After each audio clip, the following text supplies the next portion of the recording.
So we've got a lot of shifting in this piece, and we're going to do some exercises to work on that.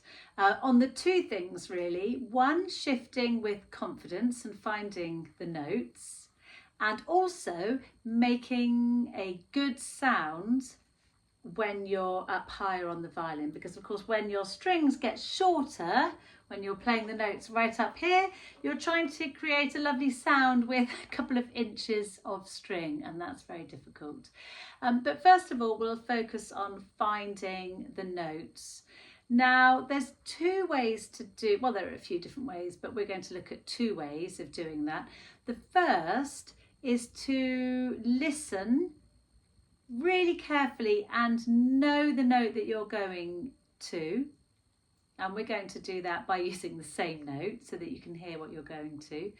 And the other is to do a kind of hidden shift. So a little bit like finding your way down the corridor in the dark. You might put your hand on a rail here and you know it's 3 steps. So we'll look at that as well. But first of all, let's do an exercise where we start in first position.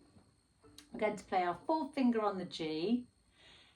And then we're going to go into second position. We're going to play the same note with the 3rd finger, and then the same note with the 2nd finger, and the same note with the 1st finger.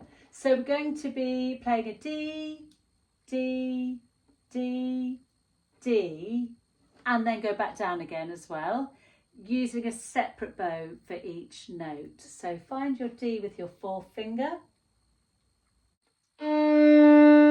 Now the 3, the 2, the 1.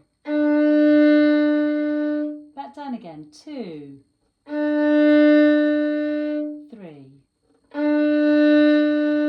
and then 4.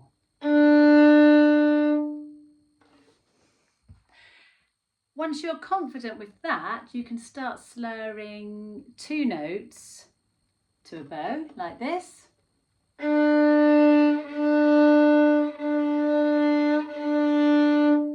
And then when you're super confident with that, you can do 4. And just go up and down, up and down. And the other way is to put a little hidden shift or shifts. In this example, we're going to do 2 shifts before we get to the note. So in bar, in the 1, 2, 3, 4, in the 5th bar, you've got to go from an open G to an octave higher, all on the G string.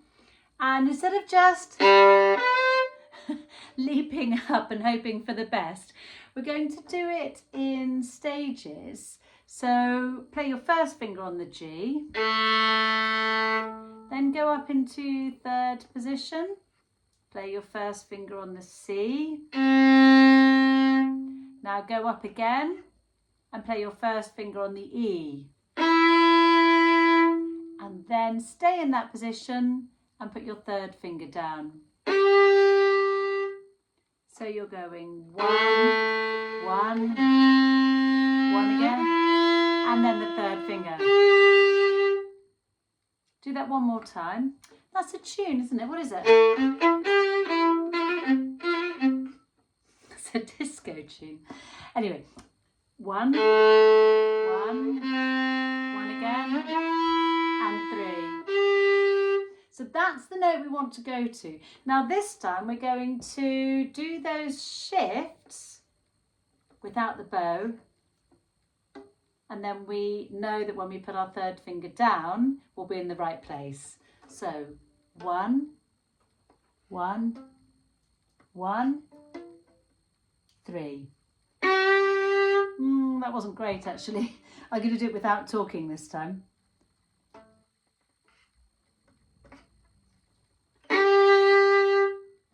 So obviously that takes a while, but once you've done that lots of times, you can then play it in the piece. Do